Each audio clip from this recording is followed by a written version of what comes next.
I wanted to thank David King and Ross Haugberg for being open to presenting about their trips. Ross was our Marek Scholarship winner, and he went to the NAMA Annual Foray that was in the Pacific Northwest in October.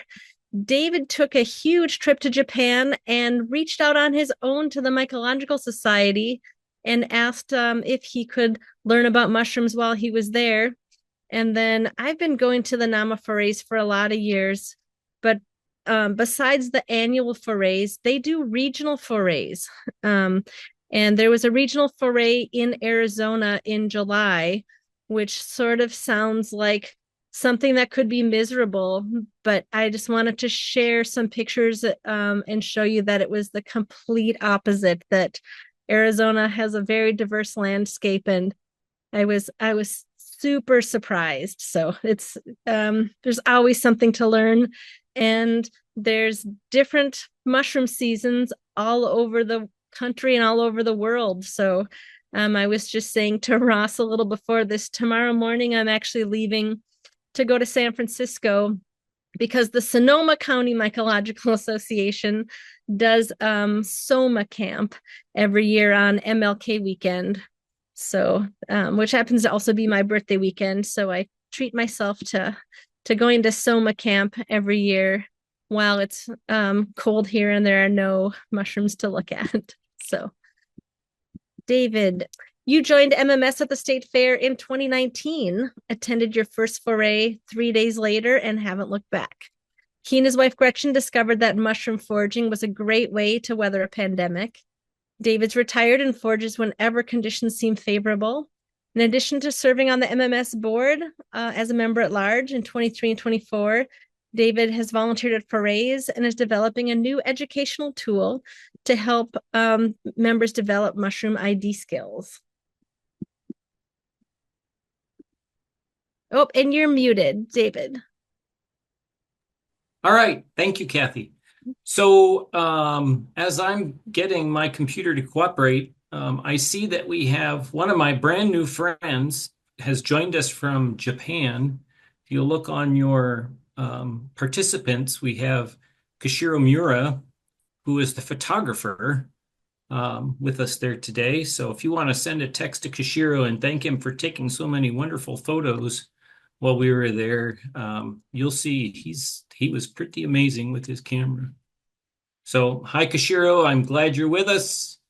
And we're looking forward to seeing these photos of yours. So, after being there in Japan and taking on that one day, I checked my phone afterwards. I had taken more than 100 photos of things that day.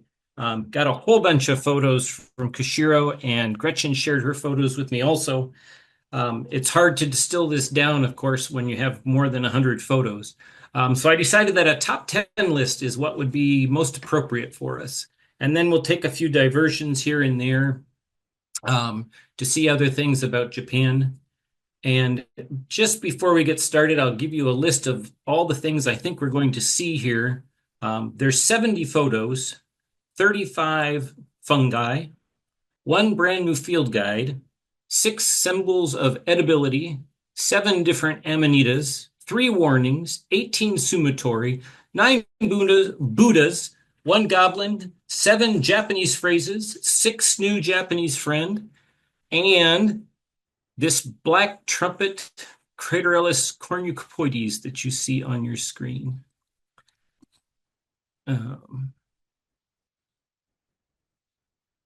Next slide. So here's our happy group in the forest outside of Nagano, Japan. Having a hard time getting something out of the way here. There we go. So we've got, of course, here's Gretchen and I, and these are our new Japanese friends here between us. Over my shoulder, this is Mao Imadare. And this lovely person here is Miharu Nakamura. Right in the center is Hiroshi Masamoto. He is an assistant professor at well, I've got it written down on the next slide. Shinshu University in Nagano. This man in the orange shirt is Hiroyuki Shimizu. And our last happy person here is Atsu Ishii. He's the forester for the forest where we were. You'll notice maybe if you're paying close attention that I mentioned that 6 new Japanese friends and there's only 5 in this photo. That's because there wasn't anyone else in the forest with us that day. So Koshiro is taking this photo, but here we go. Here's Koshiro with his fantastic camera. Koshiro and Dr. Masamoto, I've been sending emails back and forth. Even today, I've sent a few emails and gotten responses about things. You can see Koshiro and his camera, and Dr. Masamoto's got his phone in the red case, and they are happily looking at something.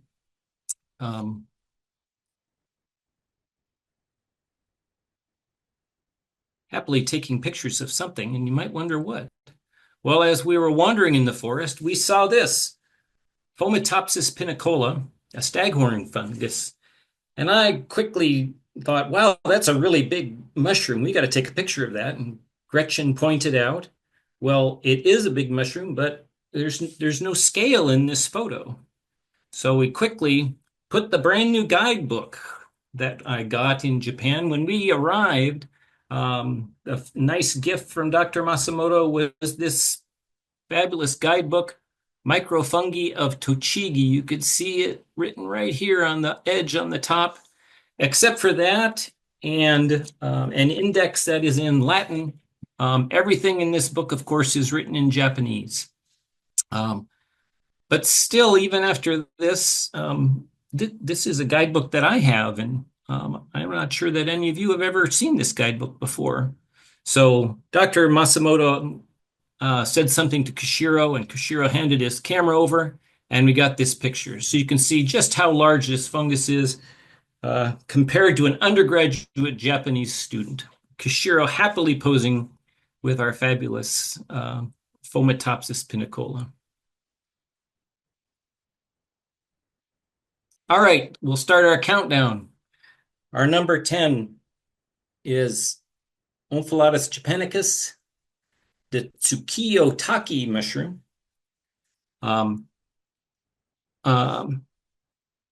I wasn't originally intending to include this mushroom in tonight's talk, but just a week or two ago, I got a message from Dr. Masamoto saying he identified this one in one of the photos on a shared drive, and he said, this is the mushroom in Japan that's notorious for poisoning people. And it immediately had me thinking about going to forays here, where John will typically say the green-spored Lepiota is responsible for most poisonings in Minnesota. So here we have its counterpart from Japan. It's identified in the guidebook.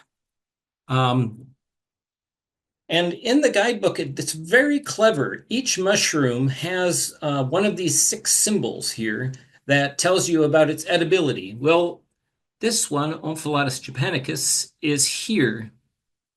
Very poisonous, which I get a big kick out of. The 3 on the right here have that star, and then the most severe poisonings come from this one, rather ominous looking mushroom. It's completely different from our guidebooks that have the skull and crossbones. They have the spotted mushroom with the big symbols on it. So starting here from the right, very poisonous. The one here with the black mushroom, poisonous. This one, Google Translate says there's a note. This one is inadequate food. Here we have food. And this one with the happy mushroom licking his chops, this is the delicious mushroom. So all identifications in tonight's presentation are taken from the book that was given to me, and all of the edibilities are taken from this scale here. So once again, this is the one that's causes most poisonings in Japan. and is in the very poisonous side. Number 9, I think you might recognize this one.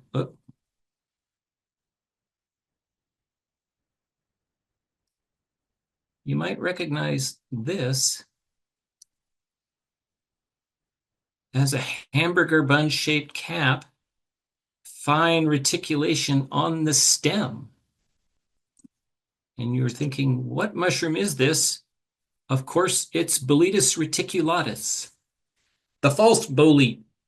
It is, I guess we might say here in America, the kissing cousin to Boletus edulis. The guidebook, as I've noted here, has it recommended for Western style dishes and sauces. And I was curious about this, thinking, well, what is the difference between this mushroom and Boletus edulis?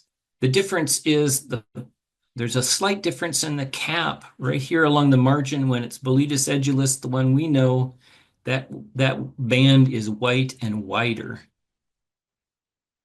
Here's another photo. You can see in this photo, the reticulation on the stipe is really quite nice, and you can see the spongy bottom to the cap. All right. Moving on to number 8, Tuber longus spinosum. I have to include this one because it has shares the name with the head of our education committee, Ron Spinoza.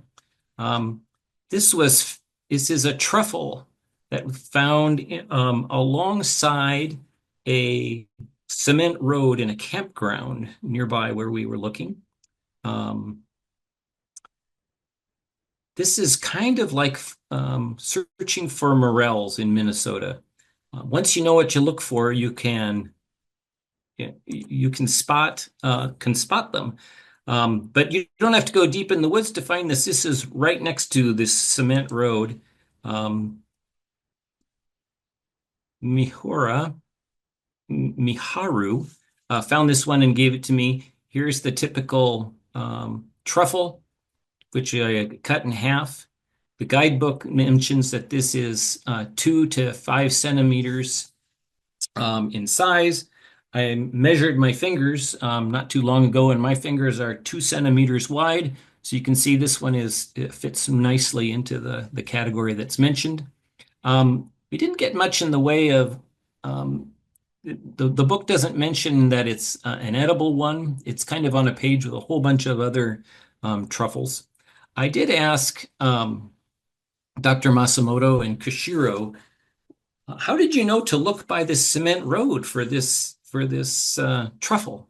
And they mentioned to me, well, we talked to Sensei Yamada, the head of the mycological department there in the university. He said to look here. So one thing that's true in Minnesota is also true in Japan. The folks that have been around know where to find things. And sure enough, we found it just where he had imagined. And they also mentioned that the cement road leaches alkalins into the soil, and this truffle really enjoys alkalins. All right, let's veer off from our top 10 list for a minute and do a few bonus mushrooms. Here's Boletus subvelutipes. I just really like blue staining boletes, and this one sure stained a deep blue color. Here's Pseudocolus fusiformis, which comes in 2 different varieties, red and orange. And I'll let you guess which variety this is. And last but not least, Astrius ryuchionini, a lovely earth star.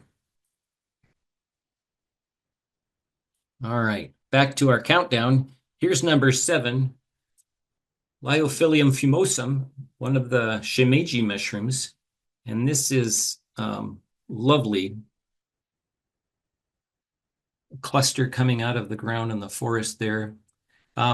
We didn't collect any mushrooms for eating while we were there.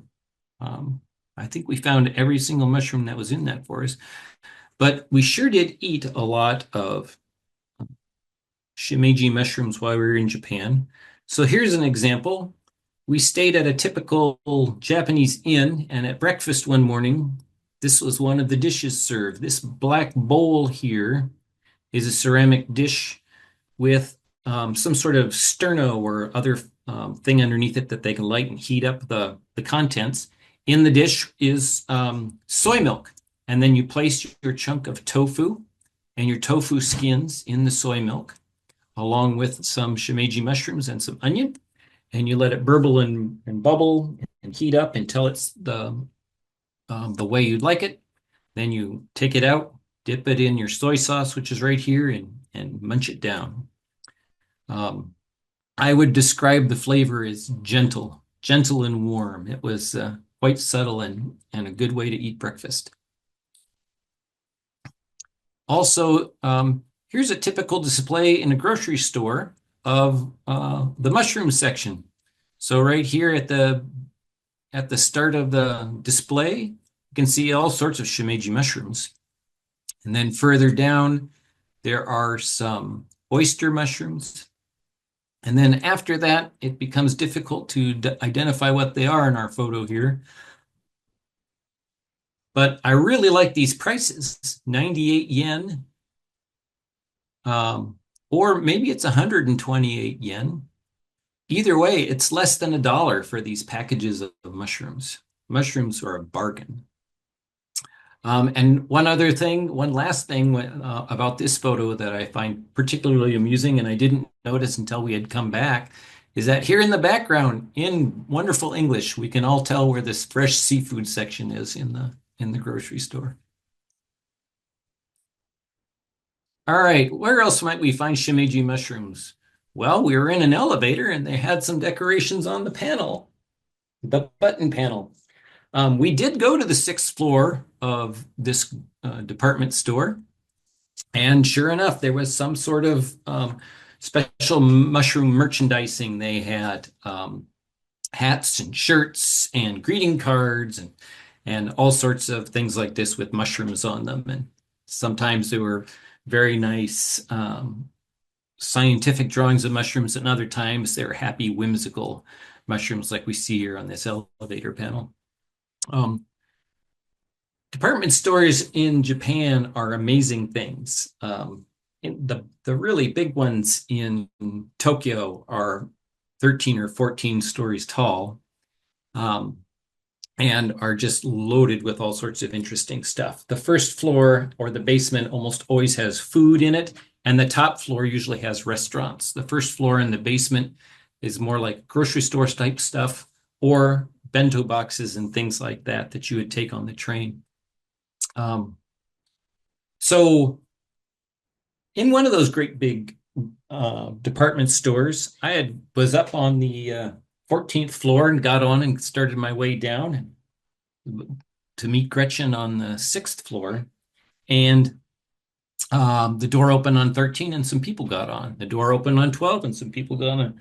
Pretty soon it was myself and a whole bunch of people. That elevator car was full. And I thought, well, what am I going to do? I'm at the very back and there are a lot of people between me and the door. And I realized that I had learned one of the essential Japanese phrases if you're going to survive in Japan. Sumimasen. Sumimasen is the term for excuse me. So the door opened on 6 where I was getting out, and I said sumimasen, and everybody in an orderly and kind way moved out of the way, and I easily got off the elevator without any drama. It was fantastic. So we basically used 7 Japanese phrases while we were there in Japan. They are hi, which is yes, ichi, which is 1, ni, 2. We went to lots of railroad stations where we bought 2 tickets. So we would tell the ticket agent, not ichi, ni. Arigato, which is thank you. Konnichiwa, hello. And ohayo gozaimasu, which is good morning. All right, onward and back to our countdown. How about some parasitic mushrooms? Here's Astrophora lycoprodoides, which is growing on a rusula there. It's quite a dramatic mushroom. Or maybe we like Spinellus fusiker. Thanks to John Lamprecht for helping me with the identification on that. But the one that was quite spectacular, Squamanita socoracula, which lives on an amanita host underground, comes out of the earth looking this wonderful brown color. And then when it's mature, has a cap like this, which is just spectacular. One of the people that was with us, Hiroyuki Shimizu, who might be joining us today, he found this one. That man had the mushroom eye. He could find every mushroom in the forest. He was amazing. All right, onward. Here's some more bonus mushrooms. Here's one we recognize that we have in the woods here. Strobilomyces strobalaceus. We know it as Old Man of the Woods. Kishiro told me that this one they know as the ogre.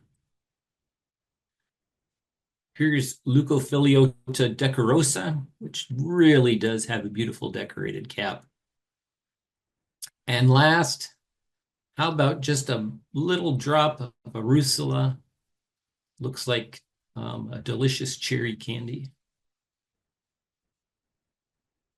All right, back to the countdown. When you're in rural Japan or anywhere where there's lots of trees, you see these on the ground and on the streets. These are chestnut pods. And we found out that when you pick up chestnut pods, you do need to be very careful. They are very spiny. And if you're going to pick up very many of them, you need to have your gloves on. But if you look closely, there are certain mycenas growing on those chestnut pods. And look at the gills on that. Isn't that proof that nature is amazing right there? And you can also be amazed by the spikiness of those chestnut pods. You really do have to be careful when picking those up. They are close to lethal. And if you go to Japan, if you visit there, make sure when you're in the restaurant, if you see that there is a dessert with chestnut puree in it, that you order that. Chestnut puree is a wonderful thing. All right. 4A and B are mushrooms that we found when we were outside of Nikko, Japan, in the Shenjigahara marshland. First of all, we have this Soleus gravelli, a delicious mushroom. Oh, I see Kathy mentioned beautiful photos. Most of them have been from Kishiro. I will claim this one. This is the one of the few I took that really is both in focus and nice. Oddly, this mushroom was underneath a boardwalk, and so it wasn't getting any rain, but look at how bright and shiny the cap is on that mushroom. It really is beautiful, isn't it? And here's another one we will all recognize, Grifola frondosa, hen of the woods or maitake mushroom. This was an enormous one we found there. From one side to the other, across diagonally, is about 2 feet in length. It was beautiful. Oh my gosh, this was a beautiful mushroom. As you can see, it looks good. It's fresh everywhere. It's got just a little bit of dirt on it, but not much at all. We were so sad that we couldn't collect this and take it to eat for several reasons. One is we didn't know what the foraging rules were, and this was in a national park. And second of all, we didn't have any way to transport it. Or if we could transport it and got it back to where we were staying, we were in an inn at the time. There was no place for us to cook it. So it's beautiful. It was truly a spectacular Grifola frondosa. We ate quite a few Grifola frondosa while we were in Japan. Here is tempura. You can see this, well, it's hard to tell, but this brownish blob in the middle is tempura hen of the woods. It came with tempura eggplant, and I believe this was some broccoli. If you ask me what was my favorite food that I discovered in Japan, tempura was it. Tempura was amazingly good, light, crispy, And we found out that the grocery stores in the evening will put out tempura. When you're staying at your Airbnb, you can pop that tempura into the toaster oven and heat it up. It's almost as good as in the restaurant. Here's also some Grifola frondosa in this bento box. It's hiding. I had purchased this bento box for a dinner one night based on these mushrooms over here in the rice. And I particularly like this tuna on top of the rice and thought that these lotus roots look good. This is potato salad. This is some pickles. This is tofu. And I was not ready for the fact I picked it up. Here's some Grifola frondosa in tempura right there, next to a bit of sweet potato, tempura sweet potato. Where else would we find, or did we find Grifola frondosa in Japan? Well, the second day we were there, the Tokyo National Museum. How about this?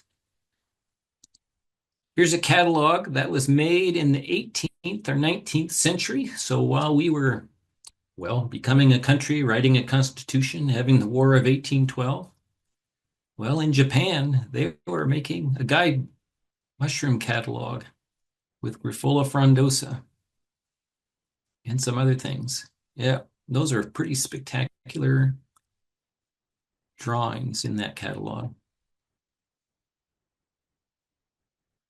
All right, a few more bonus mushrooms. Here's some corals that I think we'll really like. Here's Artemiotes pyxidatus. Here we have Clavaria zolaringi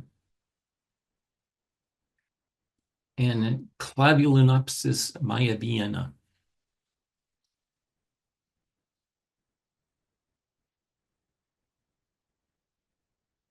All right, back to the countdown. Oh my goodness, all the Amanitas we've saw. Amanita caesaroides. You can see it has just emerged from its sac. And then we also found some that were fully mature, Amanita caesaroides. While we were wandering in the woods, I asked Dr. Masamoto, I said, well, what's your favorite mushroom to have? And you know, people are the same all over. He did exactly what a Minnesotan would have done. He got out his phone, found the picture of a whole basket full of Amanita caesaroides that he had. They're all cleaned and ready to make into food. I'm just charmed by the fact that all of us mushroom people do it the same way. We have pictures on our phones of all our favorite mushrooms. Here we have Amanita oberwinkleriana. This is one, there's another photo, but it's out of focus, unfortunately, that we did put the KOH on and it does stain yellow. Here's Amanita rubescens. Beautiful speckled top. And I don't know about this next one. We never made a good identification of this, but it has seemed to travel back to Minnesota and exists in our dining room. It also comes in a brown variety. Yeah. I'm not sure how we'd get a spore print though. All right, back to the real thing. Amanita purpasta, which has the greatest knobby texture on it. Look at that. I look at this picture and just in wonder and amazement. And then all the way down the stipes, we've got these wonderful cracks and crevasses. And many of us will recognize Amanita pantherina. There's one that we find fairly frequently in the forests of Minnesota, the panther mushroom. Amanita virginoides and Amanita fulva. This Amanita virginoides has a fantastic fuzzy or feathered cap and stipe.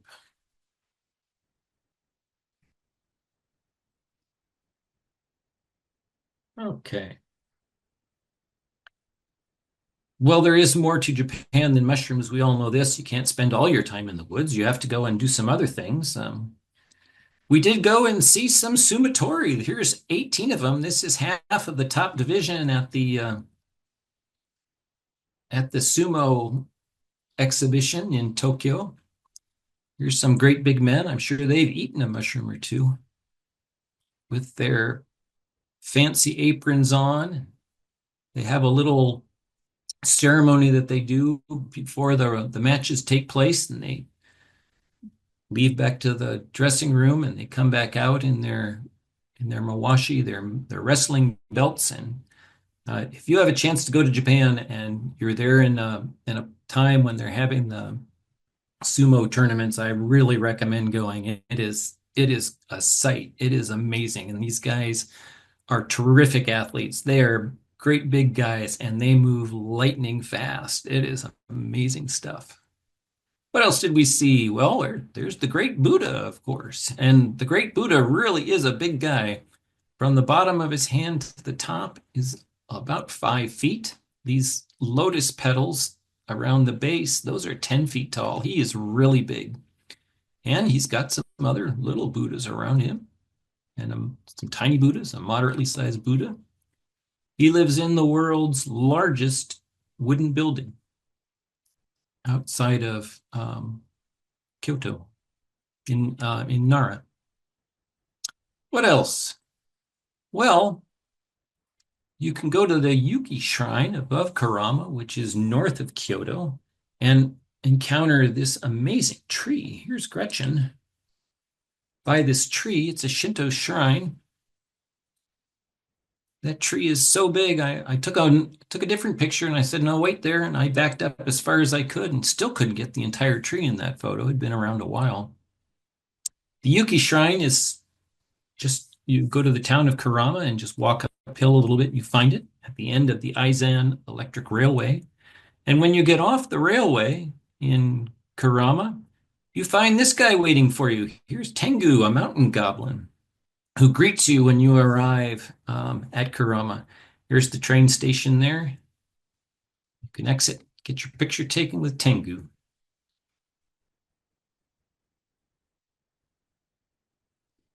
Okay, back to our countdown. We're in the forest, and Gretchen, who is a naturally curious person, found this pod thing on the ground. She came up and said, well, what is this? They said, well, it's a cocoon. Kishiro said, now wait, don't move. And he got up close and adjusted his camera and took a picture, and he gets this. And if we zoom in even further, here's cocoon habitas, the tiniest little mushroom you can possibly imagine. This will go back just a little bit. You can see this compared to Gretchen's hand. Those little spaces in between the webbing are not much more, if at all, bigger than 1/8 of an inch.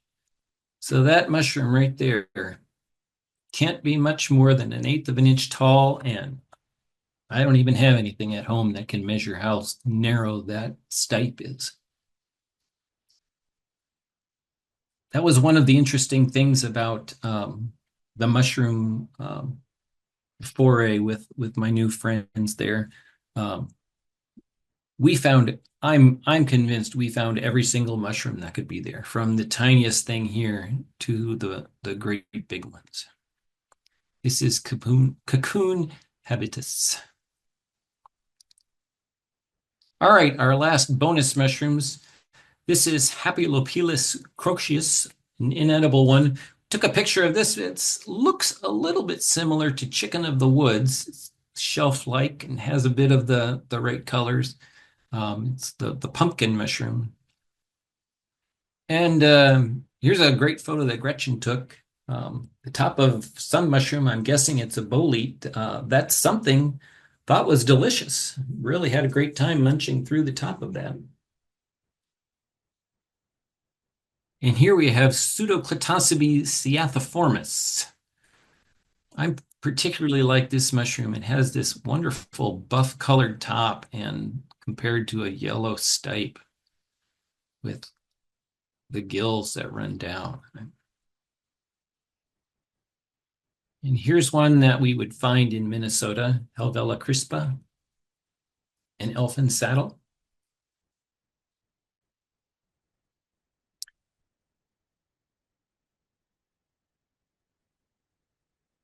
Now, there are some dangerous things in Japan that a person has to be aware of, especially when wandering in the woods.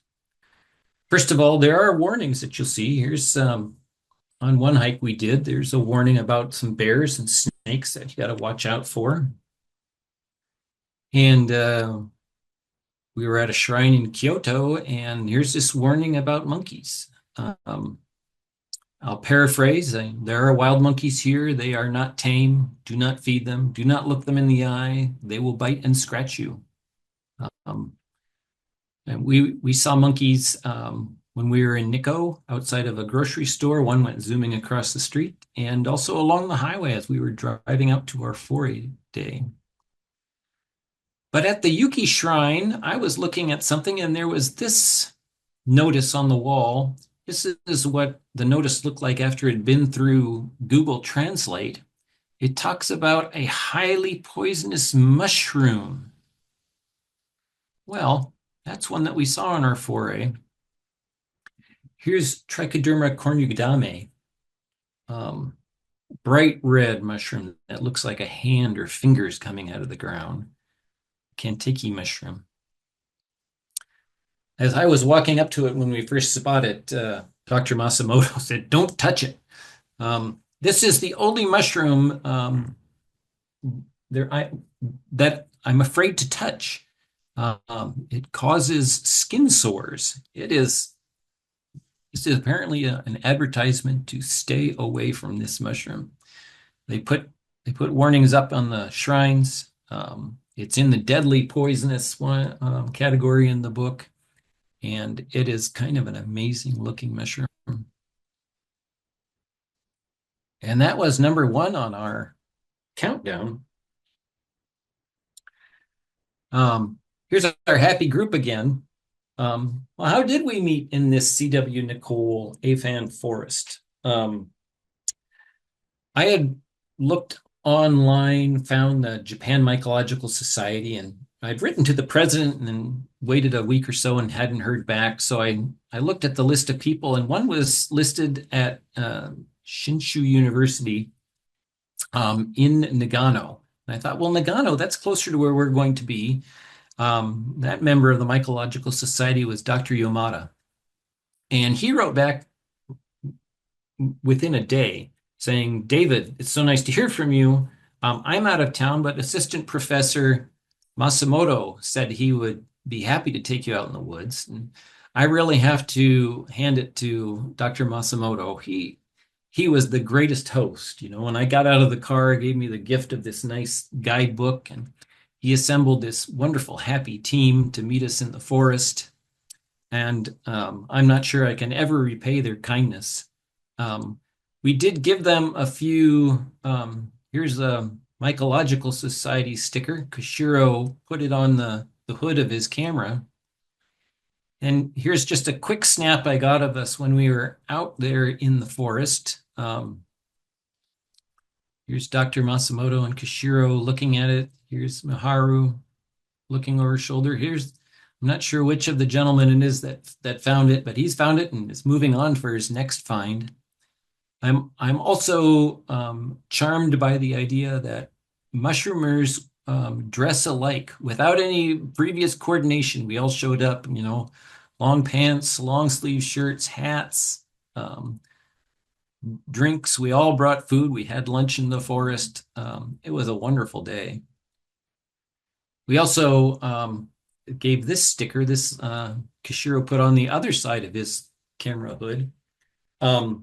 This sticker is amazing. Of course, it has so many of the mushrooms we find regularly in Minnesota, and we instantly had to talk about all the ones that we see here and whether they occur in Japan. Boletes, king of the woods, morels. So many of them are there. Okay. And that's my last slide. Here's the end of our photos. David, it seems like their seasons were kind of similar to ours. Are they at a similar latitude, or did you feel like it was? similar? Well, you know, I was really surprised how mountainous Japan was. I guess I shouldn't be they've had uh, two Winter Olympics in Japan, right? One was in Nagano and another one up in on the North Island of Hokkaido, out in Sapporo. Um, so I think that the altitude really helps with the temperatures things. I do believe they're a little bit further south of us, but man, the mushrooms were, and it had been quite rainy just before we were there. A matter of fact, the day before was really quite rainy. So we hit the ideal weather conditions to have a good time. It's a really nice presentation. It's really eye-opening to look at Japan not just from tourist attractions, but from um, the people and the nature, and then connected back to your food, and that, yeah, really eye-opening for me. Yeah, and one more little shout out to Koshiro, who's on with us today. Those pictures that he knew to took zoom in on that cocoon and get that cocoon habitus, which is just a spectacular photo that he took. The skill that he had in knowing all the mushrooms, and he and Dr. Masamoto, I think Kashiro's in finals this week, and he took the time off to come and listen. And they were so responsive to all my emails. I don't know that I can ever be as thankful as I need to be with them. They're fabulous hosts. Daniela says, I missed the beginning of the presentation. What was the location once you were in Japan? Yeah, this forest was outside of Nagano, which well, it's hard to describe, but it is one of the larger cities in Japan. It's kind of, you know, to an oddly shaped island, but it's almost right dead center in the middle of it. Yeah. Awesome. Yeah. Well, it seems like they'll have to come visit us. That's right. Yeah, we just got to get them. We got to take them out in the forest and show them some of the things that we've got. Yeah. Ross, I am spotlighting you, and while you get your presentation ready, I'm gonna just do a quick introduction. Ross is an avid forager and mushroom enthusiast with a passion for exploring the natural world. In his 3 years as a member of the MMS, he's enjoyed helping with forays, learning from experts, and deepening his connection to the local mycological community. This fall, thanks to being awarded the Marek Memorial Scholarship, Ross attended the 2024 NAMA Foray in Washington State.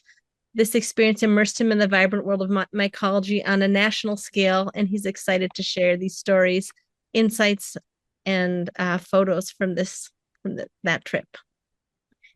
Yes, thank you, Kathy. Can everybody hear me okay and see my screen?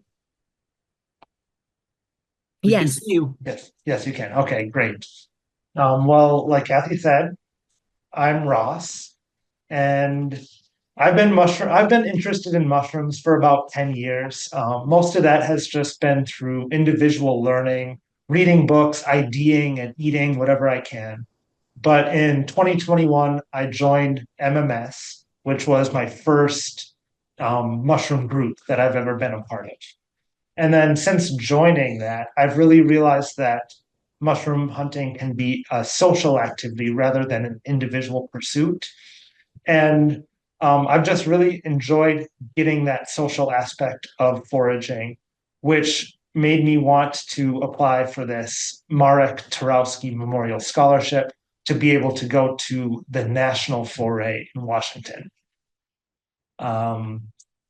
Yeah. So in Washington, I was able to experience the social foraging at its best. And today I'd like to share some highlights of that trip. I'll not only be sharing some cool mushroom pictures, but I'll also be sharing some other discoveries from the weekend. I'll try to describe the sense of community surrounding this event and the inspiration that comes with being around so many passionate people. Hopefully, some of you will get inspired to take these steps to become more involved in the community and maybe attend next year's NAMA Foray.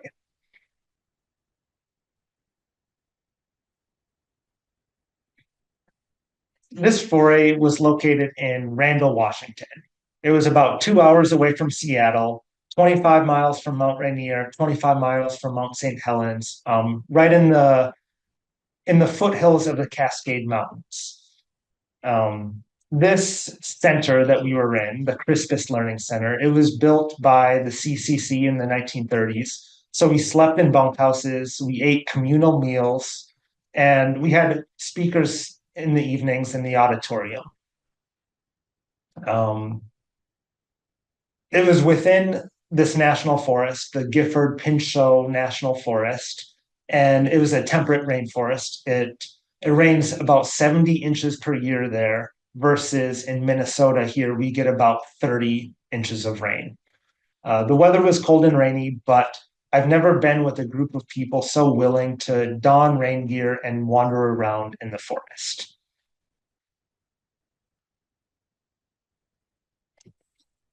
One thing about the temperate rainforest of the Pacific Northwest is that there was buckets of moss. There was moss on the ground, moss on the trees, moss growing over rocks and stumps, and anything else that was there. There was moss growing on it, and I couldn't get enough of it. It was great. The trees there, the main trees there, were Douglas fir, western hemlock, western red cedar, and once again, they were all covered in moss. As you can see in these photos, it was just beautiful, somewhere unique that I've never seen before. So the main deciduous tree in this forest was the big leaf maple, and it was in the fall. This foray happened from October 31st to November 3rd, after the mushroom season in Minnesota was pretty much over. But the mushroom season there was in full blast, but nonetheless, it was autumn. So this big leaf maple would provide a splash of color of yellow to the evergreen forest of the Pacific Northwest.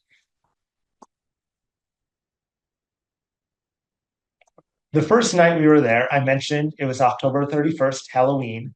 So after some drinks, or after some welcoming remarks, sorry, we went straight into socializing and trick-or-treating. They had set up a nice circuit of trick-or-treating where we would go around to each building and maybe get some candy or mushroom related gear. But what was really fun is just talking to everyone else about their costumes. There were some amazing costumes there, like this zombie cordyceps, some destroying angels, Amanita muscaria, a number of deliquescing inky cats. And it was really fun to just see everybody's costume there. I dressed as a birch tree there in the center with real birch polypores sewn into the fabric. It was a good costume, maybe not as I didn't pull it off quite as like I wanted to, but it was really fun to be there. And talking about these costumes was a great icebreaker. This was the first night after all. It was a great icebreaker. And then after that, conversations flowed easily as we got to know one another and we shared our excitement for the coming days and the weekend. The first foray that I went on was it was at a closed for the season campground. But the people, the administrators for this foray, we had the key to access this campground. So we were able to drive a couple miles down into this gated off area that made it feel like we were getting access to something exclusive. Excitement for this foray was very high. This was my first foray in the Pacific Northwest, my first time really being in the forest in the Pacific Northwest. So excitement was high, but as soon as I stepped out of the car, there was this calming effect from the damp, earthy smell of old growth forests, moss, and cedar everywhere. So it was calming, but I'm still looking forward to hunting these mushrooms, of course. So after a brief gathering in this open walled shelter, we set off looking for mushrooms. My group started as a group of three, and it was just super fun finding mushrooms that were new to all of us. We were all new to the Pacific Northwest, calling each other over, looking at these mushrooms, and just having this bonding experience over over the mushrooms that we find. Eventually, we would kind of get absorbed into our own uh, mushroom, inspecting our own mushroom specimens, that we would kind of lose each other and then re-find each other later. But that was okay. We all knew where to meet up at the right time.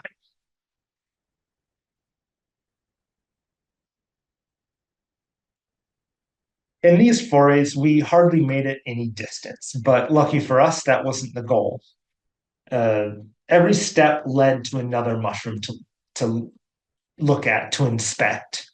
And being in a different part of the country meant that there were so many mushrooms that we had never seen before, even the common mushrooms. Uh, so some mushrooms, they looked familiar, and you could maybe ID some of the features and ID to the genus, but the species were different, and other mushrooms were completely new. These are two mushrooms here that were look familiar and are very common to the Pacific Northwest, but they're new to me and were exciting to find. This first one here is Swillis cerulescens, which is the Douglas fir swillis. You can see a Douglas fir cone right here and above it.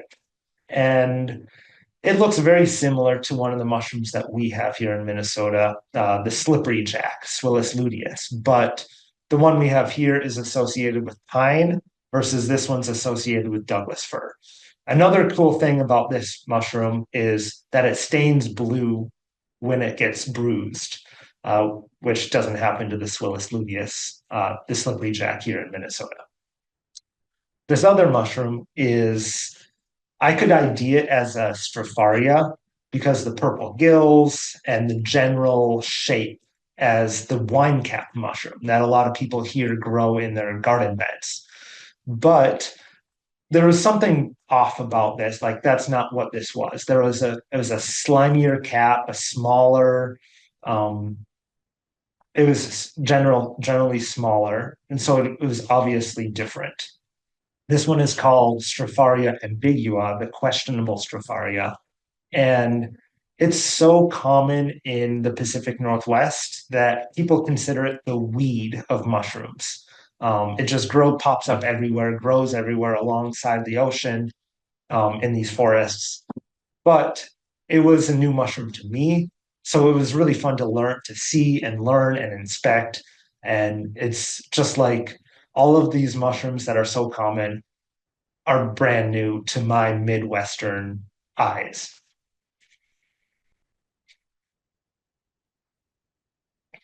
So the thing about flying across the country for mushroom hunting is that you have limited resources to cook and eat your finds. There's so many edible mushrooms, again, some familiar and some completely new, uh, but I didn't have any way to cook and eat them. So this one right here is called the cat's tongue. This was a really cool mushroom because it's this like toothed jelly fungus. Pseudohydnum gelatinosum is the name of it. It's an edible mushroom, very common, grows on wood, and people pick baskets full of these and will candy them or make like a Sour Patch Kid kind of snack with these ones. Of course, there was lots of lobster mushrooms there.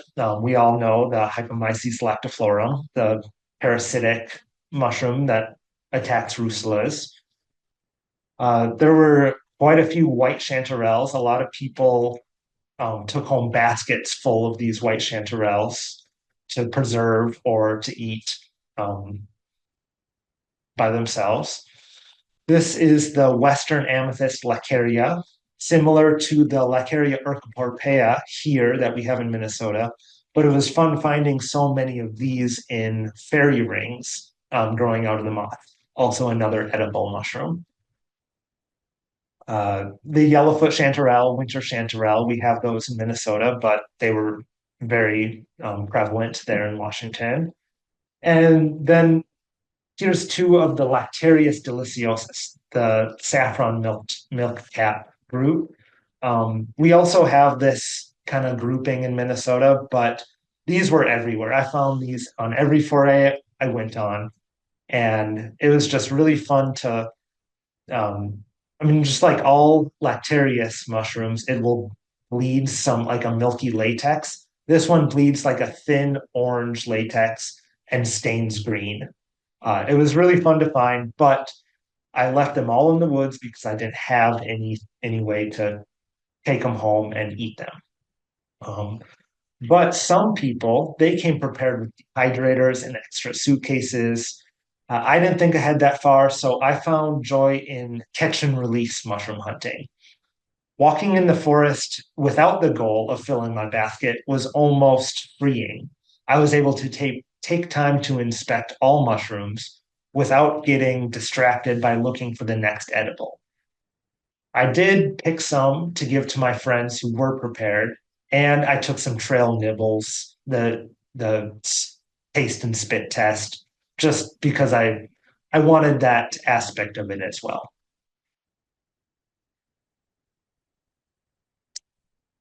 Other foray highlights of my trip was finding my first matsutake. Matsutake is one of my bucket list mushrooms that I've wanted to find for a few years now. I know that there's some in Minnesota, but they're much more prevalent out west. These matsutake mushrooms, they are very sought after, commercially picked mushrooms, and they smell of red hots, cinnamon, or dirty socks, depending who you ask. Uh, the one in Minnesota grows with association with jack pine. These ones were growing with association with, I believe, Douglas fir. Um, there were plenty of other tricoloma mushrooms and mushrooms in the same family, like this uh, Tricoloma focal, the Budinite, but they are not edible, and you don't want to mistake that for a matsutake. I was lucky enough to find two perfect number one buttons, which are these ones right here. It means that they still haven't grown and the veil hasn't broken to expose the gills like it has on this one. And these are the ones that are most sought after and will get the best price if you wanted to sell them. These are the only mushrooms that I took home with me on the plane so I could prepare at home.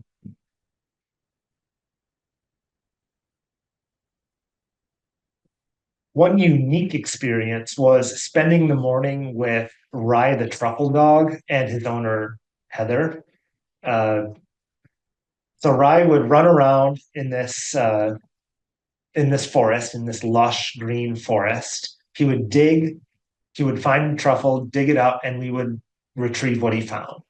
None of these ones that we found are of the genus tuber, which are the culinary truffles that everyone thinks about. David found some tuber in Japan there, but none of these ones are. They do grow in the Pacific Northwest, but these ones, as you can see, are Elaphomyces, Leucogaster, and Gaulteria. Some people don't consider these as true truffles, but talking to Heather, she is a PhD student and a truffle trainer dog. She trained Rye, the truffle dog. She defines truffles as anything that grows underground with a truffle form and attracts wildlife with special aromas for spore dispersal. I know that's a lot, but that's what how she defines truffles. So going on that definition, all of these are truffles, and it was really great to be able to say that we found truffles in Washington.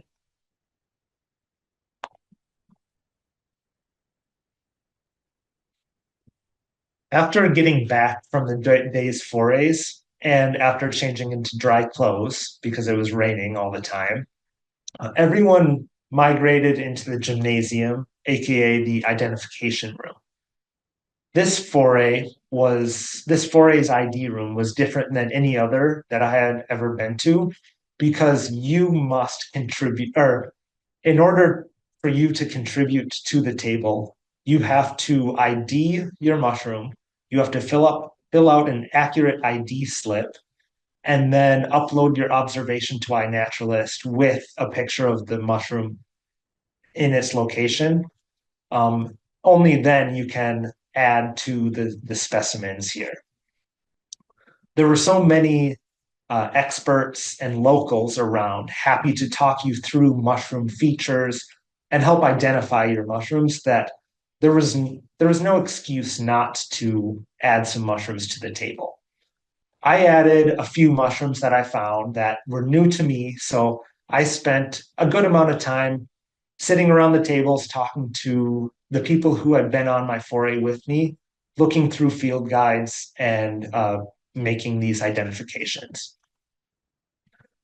It was really cool because there was a team of people working in the ID room here, cataloging every specimen and selecting a good cross section for DNA sequencing. Any odd or rare or cool mushroom was DNA sequenced, and it was great to have this opportunity to contribute to mycology and the DNA sequencing of mycology.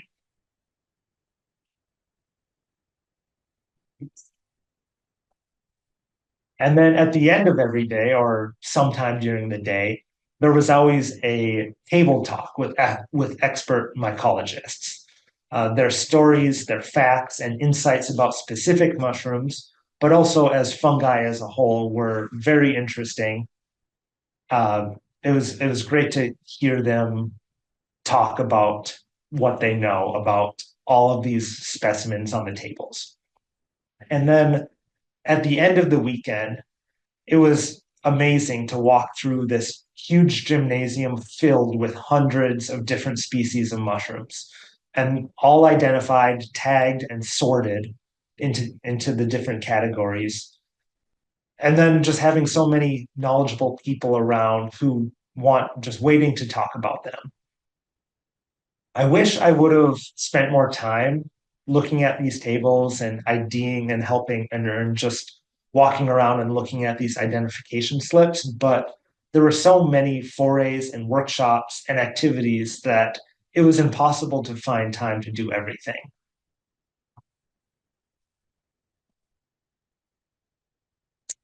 Speaking of packed schedules, the fun didn't stop when the sun went down. There were keynote speakers, social events, and UV and night forays.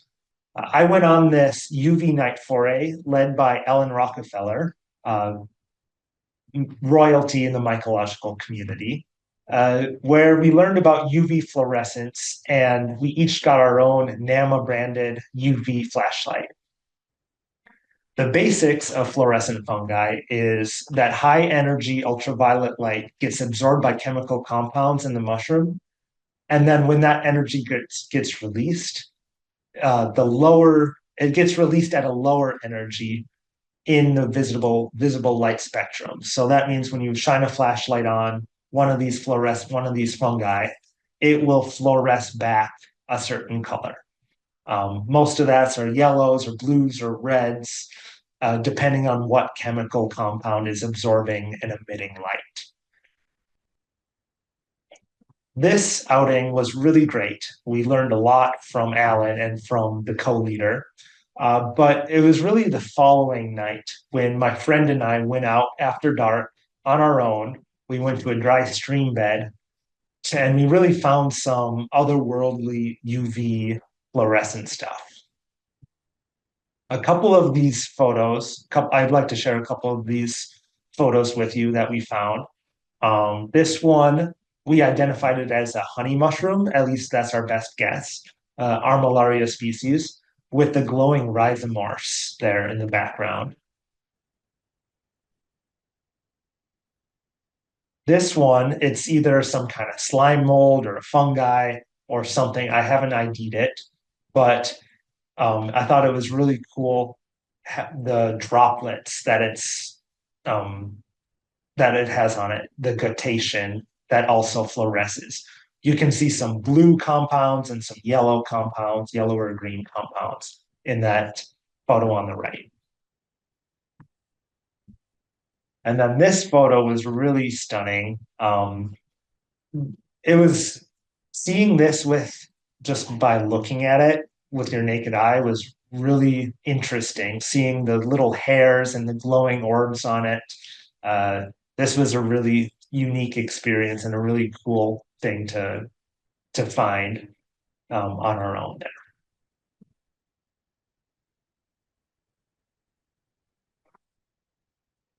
Another huge part of this event was education. Every night there was a keynote speaker on a different mycological topic. These expert mycologists, they shared their research with us and their experiences. For example, how bioregions in North America shape where mushrooms grow to exotic mushrooms from around the world.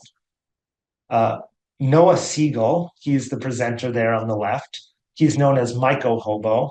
He was sharing his experience about mushroom hunting from around the world, and he has categorized so many mushrooms, documented, categorized, taken pictures of, and researched.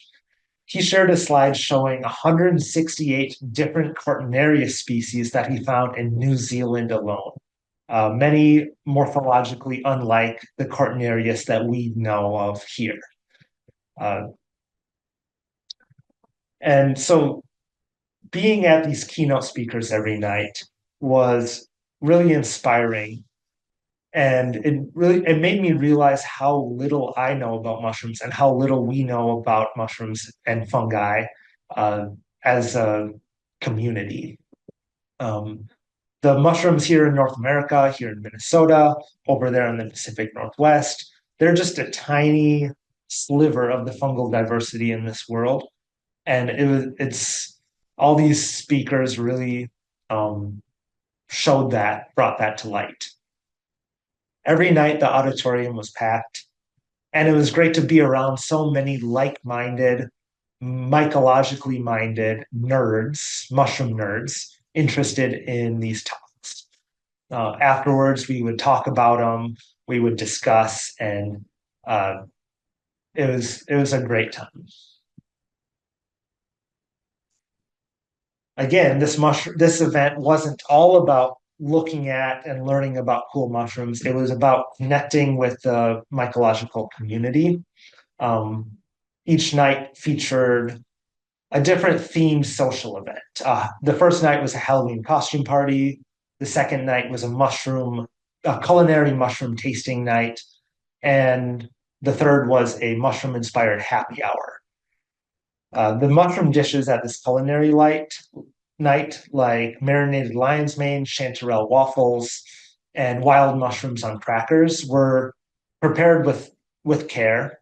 And it was fun and interesting to talk to the chefs about their experiences with culinary mushrooms and different ways to prepare and eat them.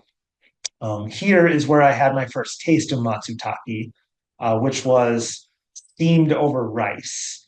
Apparently, it's best to cook matsutake in a water-based thing rather than butter or oil, because that releases the flavor compounds, and that's how you get the best flavor. Um, and then again, the mushroom happy hour. There were so many great uh, drinks and mushroom inspired drinks like chaga tea, black trumpet, white Russian, reishi beer, candy cap infused drinks, spruce tip mojitos, chanterelle something or other. I can't remember all of them, but it was great to try all of these new things. But during these social events, we just spent the time socializing and reminiscing over the past 3 days and connecting with each other over whatever event it was.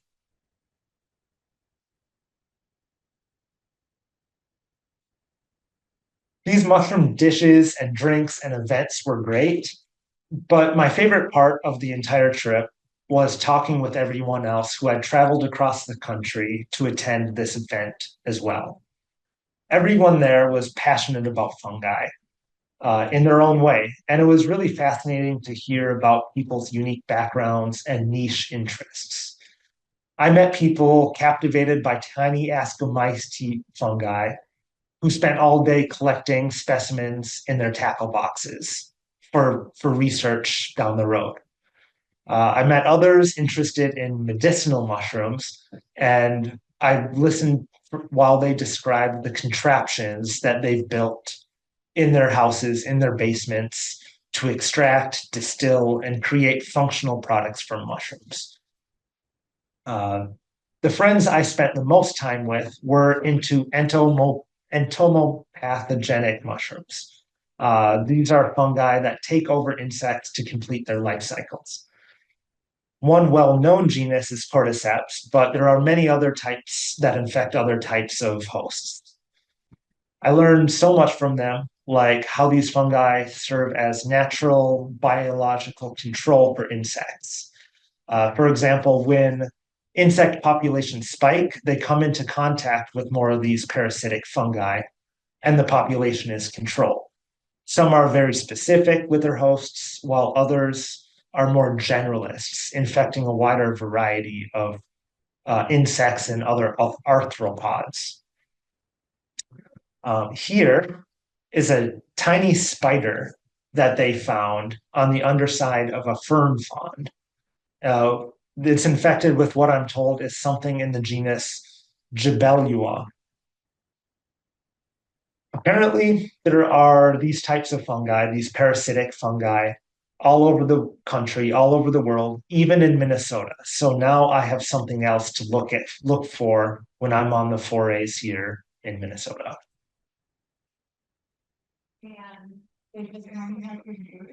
This foray went by too fast, but spending 4 days with so many passionate people had a real effect on the way that I look at mushroom hunting.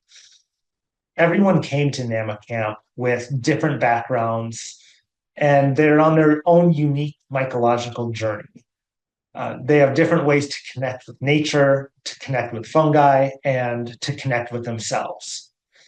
Meeting and talking to everyone there reinforced the idea that there's no right way to enjoy fungi, and you really need to just find what works for you. However, this event, it was an opportunity to connect over these similar experiences, share our individual interests with a group of like-minded, supportive people, and to discover new ways to appreciate fungi. I used to see mushroom hunting as an individual pursuit, but as I've become more involved with MMS and now with being involved with NAMA, I feel inspired to share this wholesome, lifelong passion with others. And I just want to be more a part of this mycological community. So what's next? Well, appreciating fungi can be a social activity if you know where to look. MMS puts on so many great activities, classes, forays, and even camping forays that spread the sense of discovery, in community and inspiration. And so I urge everybody to go on one of the MMS's forays. Even if you mostly enjoy mushroom picking as a solo activity, if you go to one of these forays with an open mind, just to see how fun it can be to be part of this mycological community.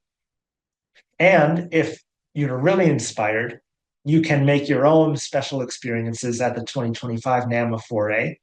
And I highly recommend it. You can apply for the Marek Scholarship like I did, and make your own experiences at that foray. The next foray, I'm sure it's everything that I just described, and I cannot recommend it enough. I had a great experience at this foray. And so thank you for listening to me. And I hope you enjoyed my talk.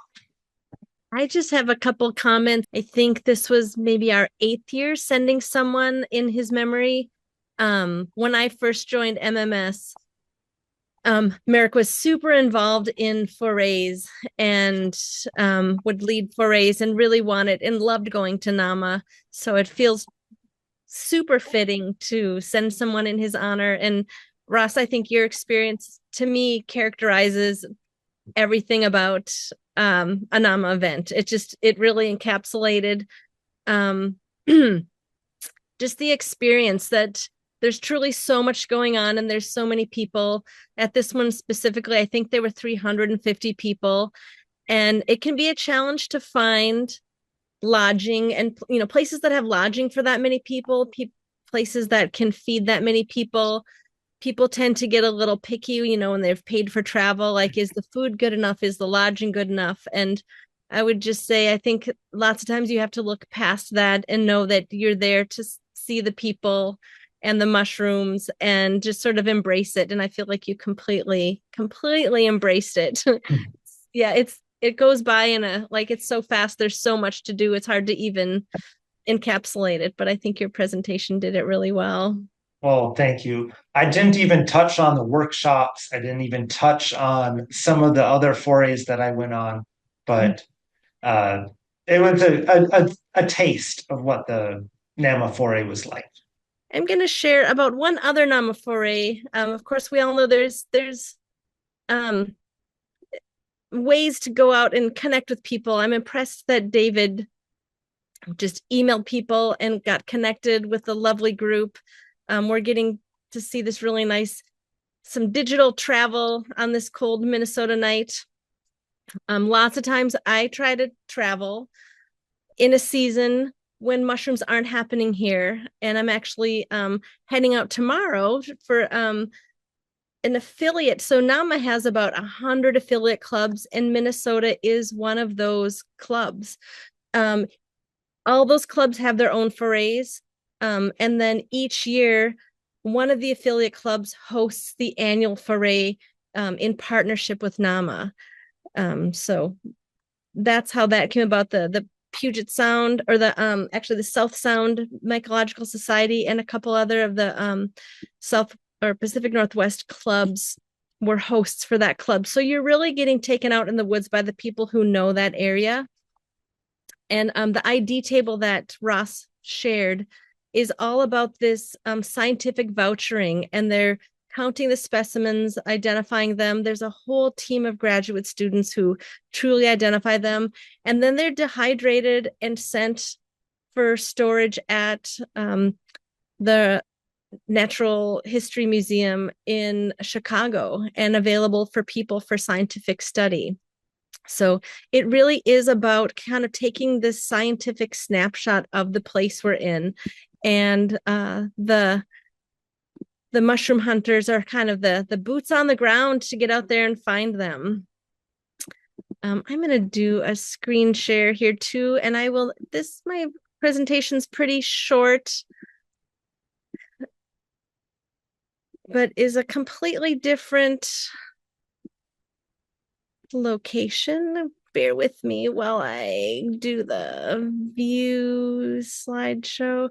So in addition to, and I'll introduce myself. I think you all know me. I'm Kathy Yerich. I've been MMS Vice President for a few years. I recently stepped down from that title, but I'm still doing a lot of the organizing of the speakers. And I'm also on NAMA's committees. I'm on the marketing committee and on the foray committee. So lots of times I'm involved in the planning of some of these forays as they happen. But they recently did what's called a regional foray, where it's not the big one for the year. It's probably not 300 or even 200 people. It's a smaller event, maybe 100, 150 people. And it might be focused on something really specific. It could be culinary. It could be fiber arts. It could be, just foraying and hunting. And it could be, hunting certain species at a certain time of year. And this was a regional foray hosted by the Arizona Mycological Society in August. And I have to tell you, they had a really hard time marketing and selling this foray because a lot of people from the East and even the West and the Midwest thought, who would want to go to Arizona in August? It's hot enough here. Why would I want to go somewhere where it's 108? And so it was August the 22nd through 25th in Strawberry, Arizona. Here's the map. So we flew into Phoenix. I decided to go. Actually, I went with Bobby Bergerhoff, another MMS member. We saw that flights to Phoenix were really, really affordable. We thought we could room together, rent a car together. And it's about a 2-hour drive from the Phoenix airport. And we're heading sort of northeast, but it's about an hour and a half south of Flagstaff. So we're kind of in this area here, which you can see is national forest. We flew into Phoenix and it was 108 degrees. Here's a bit of more of a close-up. Once you get up to, here's where we were, Strawberry. So, but as we drove this 2 hours north, we saw the temperature reading on the car go down. And when we got here, it was 74 degrees. It was not humid like it was here. It was just dry and beautiful. Every day there's a little sun shower. It would rain a bit and then dry out. And it basically was just, 60s in the evening and 70s in the day. It was really beautiful. And I think this area is known sort of like we go up north camping or up north to our cabins in the summer to be near the lakes. People in Arizona go to this area to cool off and hike. We think of Arizona and we think of the Sonoran Desert. We think of these saguaros and these is it the agaves or the century plant and the prickly pear cacti. And we just think of it being just dry and hot and not a place where you look for mushrooms. But the place that we were in was called the Mogollon Rim. And I just took this from the internet. The picture is mine. I actually was standing there, but this description about the Mogollon Rim, cutting 200 miles across northeastern Arizona, and the rim marks where the Colorado Plateau drops down to this natural wonderland, including the White Mountains. So we're north of where it transitions to the Sonoran Desert, and it's at elevation. So it's cool in the evenings, it's beautiful during the day, and it's very, very green. Oops, let's see. So here is a picture, another picture of that being on the rim, they would call it.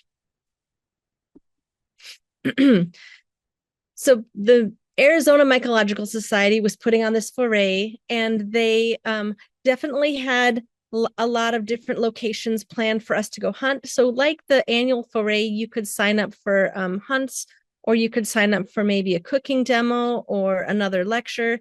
I did a lecture that was the Tastes of Arizona and got to taste a lot of different berries, and I tasted saguaro flowers and pickled barrel cactus fruits. But one of the tips we got from someone from the Arizona Mycological Society was that in the White Mountains here, about another 3 hours east, was where the mushrooms were really popping. And he said, that's where I would be. And I was traveling with Bobby, and then another person said, gosh, if I had a rental car, I'd be there. So we decided to take a little side trip and just drive over here by Show Low and check out the White Mountains. So this is when we got there. You can see it's these pine forests, it's lush greenery, a little bit of elevation.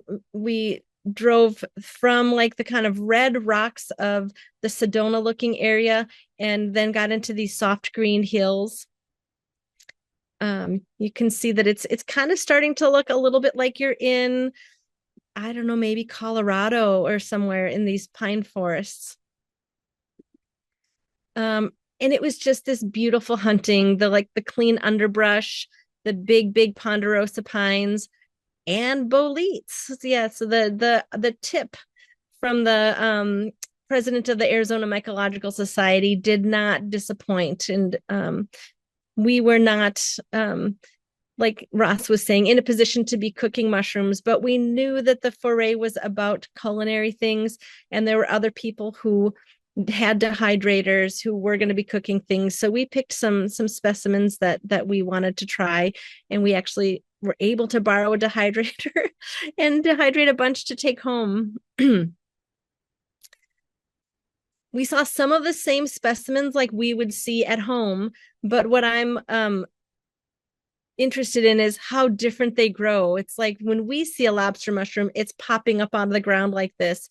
When you're there and you're in all the pine needles or the duff, you just see them peeking out, and then you have to start kind of excavating and dig down, and sure enough, you find just beautiful lobster mushrooms. You can see by the scale how large they were next to my knife. I thought this was an especially beautiful specimen. Always fun to photograph mushrooms. Like David and Ross said, any mushroom person you meet is going to probably have their phone filled with hundreds and hundreds of mushroom pictures.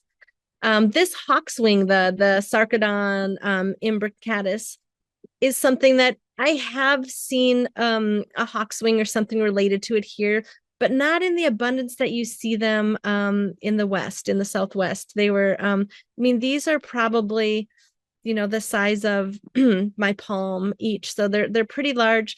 Some people say they're bitter if you cook them. Other people say they're not if you get them young. Some people dry them and grind them up and put them in breads and other things just to give that kind of nice mushroomy flavor. Here's some other mushrooms that are really a lot like the ones we see at home. But I just thought it was a great picture illustrating that Arizona isn't all cacti and deserts, that there's, the Pholiota growing next to aspen trees, and just this clean woods and places to walk. Just like the matsutake were a bucket list mushroom for Ross. I had heard about this, the Boletus barosii, the white king bolete, and you can see just how big and firm it is. It was one of those, they call it the white king bolete, and we actually saw these driving by. We didn't have a ton of time because the drive to the White Mountains was so long, and we wanted to make it back in time for supper. So we drove 3 hours to only hunt for about 5 hours and then drive back. And sure enough, we're like, we gotta leave. And we were driving, and we just saw these guys popping up and, pulled the car over and started again, picking them. Here's one other bucket list mushroom. I think in David's presentation, you saw what they call a Caesar's Amanita. And this is the Southwest Caesar's Amanita, and they call it Amanita cochiciana. But again, it's almost like you need someone to show you how to hunt. It's, there's all this grass, and it would be peeking up underneath the grass. And if you would dig down, it would reveal this sac that it was growing out of, and this beautiful orange skirt. I'm going to have a couple more pictures of this mushroom just because it's one of those where it was really hard to just not keep taking pictures of it. It's just so striking. And this is one of the edible amanitas. So this was one of the edibles that people were out looking for. And for me, I was taught that the amanitas are something you don't eat. And in general, I don't think we have a version of the Caesar here in the Midwest. So the amanitas are something you stay away from. But here, this very specific amanita was known to be delicious and a favorite. So I'm going to show some menus and some food, because the focus of this foray was chef focused and culinary focused. And it wasn't, there was hunting and stuff, but it really was about kind of, the flavors of Arizona, as you see. So this is a really nice cut of beef that was cooked and wrapped in sunflower leaves and then sprinkled with sunflower petals. And this was a mushroom sauce that it was served on. Excuse me. And you can see some of the other. This was our Friday tasting menu, five different courses by 5 different chefs. And you can see some of the stuff is very Arizona desert inspired, with the the amanita and prickly pear salad, Vietnamese style chicken mushrooms in the pho broth, and then the Arizona ice cream sandwich. Our Saturday night was another a multi-coursed dinner, starting with the mushroomless mushroom salad. This is where they took all the different ingredients they and had soaked them or marinated them in candy cap mushrooms. And the candy caps you always hear people talk about is it's a lactarius that grows on the West Coast specifically, that has this kind of mapley this kind of warm, funky maple taste, and lots of people like to use them in desserts. So this was candy cap grilled peaches, candy cap pork belly lardon, and then arugula salad with a candy cap vinaigrette. And I think this was one of my favorite offerings on the chef menu that night. Here is us getting to eat those Caesar's amanitas. They made what they called Caesar's cannelloni. And so inside of this big pasta was kabocha squash that was cooked and some Caesar's mushrooms cut up, wrapped in fresh pasta with the amanita cream, and then shaved truffles on top. And then the dessert that night was this agaricus almond cake.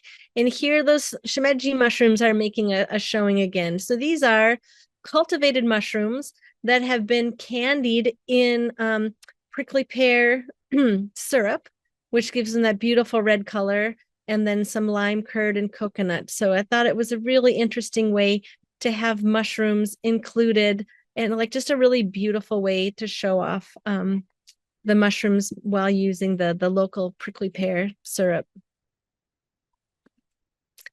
While we were in the desert on the way from Phoenix up to, or actually we did this on the way home, because in one of the lectures I had learned that the best way to pick these prickly pears, they look really smooth, but if you touch these, they're called tunas. The fruit is called tunas. And if you touch them, you will get stickers like this, the most minuscule little stickers in your hands, and kind of not know it until it's too late. So in one of the lectures, they talked about the best way was to take tongs and pick them from the plants. So there happened to be a thrift store in town, and we went and bought some tongs so that we could collect these prickly pears on the way home. The display that we had at the Arizona Foray was a kind of a mini version of what Ross showed for the NAMA vouchering display. There's always that vouchering component and always the ID component at NAMA. And as they were cleaning up the display, there's this beautiful Dyer's polypore, and they said, yeah, we already have a smaller version of that. This one's too big. It takes up too much room for us to dehydrate and put into the collection. And I just thought it was the most beautiful specimen. I've got a few dried specimens that I bring around for lectures, and this one was just striking. It had already grown around this pine cone and enveloped it. So I thought, I'm going to try to take it home. I didn't think through it as well. So here's me on the train to the airport with my box and my mushroom, and every person saying, what is that? Is that a mushroom? And Brooke, who I was with, so these people were Mormons who were in town for an event. And Brooke said, here's Kathy teaching another group of people mushrooms, because there's always an opportunity to talk about mushrooms as mushroom geeks, right? And when you fly, there's never an empty seat next to you. but there happened to be an empty seat next to me, and my mushroom got its own aisle seat and its own seatbelt on the plane on the way home. So I safely got it home, and also got to talk to lots of kids would walk by and say, "What is that? Is that a mushroom?" and would ask about it. So just one more opportunity for us to talk about mushrooms.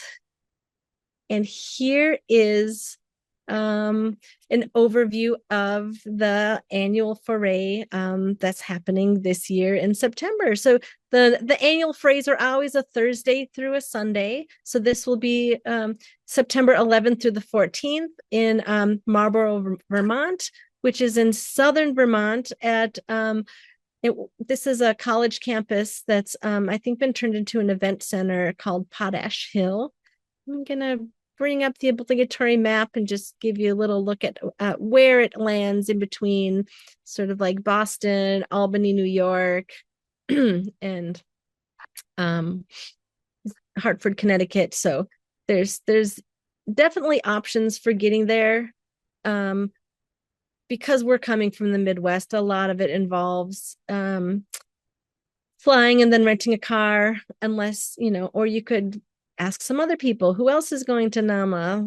There's often other people who are renting cars and are willing to do it as a group. And again, I can't recommend it enough. And with that, I'm going to stop sharing, and I'm going to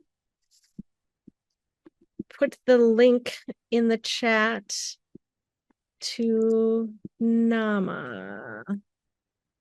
Let's see. And there are a few questions. Let's see. Oh, yeah. Where does everyone stay? Yep. And Ross, you answered that. Typically, NAMA picks a place that has lodging. At the Pacific Northwest NAMA, some people didn't want to bring a sleeping bag and stay in camp. So some people would get an Airbnb or a hotel room in the next town over. But there's something about being on campus and being a part of the activities and not having to drive home at night. That's really really more immersive. I happen to be leaving for what's called the Sonoma Sonoma County Mycological Association camp. They call it SOMA camp. And it's another one that kind of revolves around culinary things, of course, wine, because it's Sonoma. And the reason I'm able to go to SOMA camp is that in 2012, I went to the NAMA Annual Foray, which happened to be in Santa Cruz. I loved seeing the pictures of Ross's PNW or this year's NAMA camp, because Christian Schwartz and Noah Siegel helped arrange the 2012 one, and they were so very young at the time and were just starting to write a book. And now here it is another 12 years later, and they're these really accomplished mycologists. We got to see Dr. Michael Bug at the event. So there's like a lot of really up and coming people, and then a lot of the like professional people who have been in it their whole careers. So it's kind of like getting to meet the rock stars of the mushroom world. But in 2012, I went to the Santa Cruz Foray and met someone who lived in San Francisco, who we had one day to spend in San Francisco. And he said, well, while you're here, let me show you around. And he happened to also be a potter. And he has become a lifelong friend. And I have seen him at least once a year, every year since 2012. And am able to fly to San Francisco to go to SOMA camp because we met through NAMA in 2012. So there's really something about kind of finding your people. And like I said, I just can't recommend it more. And yeah, Yitka has put into the chat that we are looking to host a regional foray, and kind of just seeing if the Cloquet Forestry Center, where we've done the overnight foray, might be a good fit for a NAMA regional, where we could show people from around the country and around the world kind of our neck of the woods. So yeah, any other questions? Anyone want to unmute and talk about any experiences or share anything? Adele, who is on the meeting, has been super involved for, I think, over 20 years on the recording part of the NAMA vouchering. So there's just a lot of things that go into it. So it's kind of, there's the scientific part, there's the food part, there's the craft part, there's, all this new stuff. Ross, you were showing pictures of bioluminescent or ultraviolet glowing henna. And that was something that I learned for the first time, that the Thales schweinitzii, that dyer's polypore, if it's treated a certain way, and they had ground it into a mush and made henna, and that it would last on your hands and bioluminesce. So the question about COVID precautions taken at NAMA events. This year, there was not. In other years, there was, you had to test and prove that you were negative to sort of enter the scene. But I think this was the first year where they didn't do that. So yes, I don't know yet if that's coming back for 2025. Some of it also has to do with the location, and if certain locations, when you do rental, they make you do testing. When I went to Soma camp last year, they actually had tests for you, and you stayed outside in an outdoor tent before you were allowed to get checked in and actually go inside and be a part of the event. So it was in your best interest to be negative. Yeah. Any other questions or notes?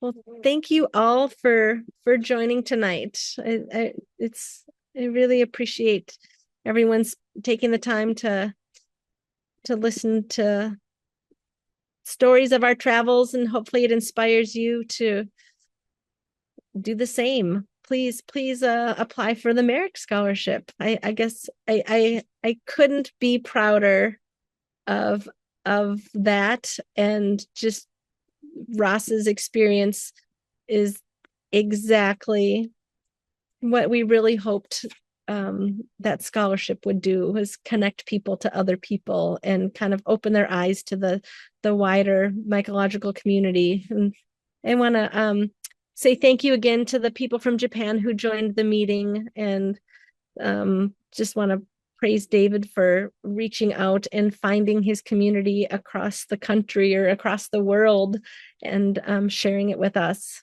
It's all very eye-opening.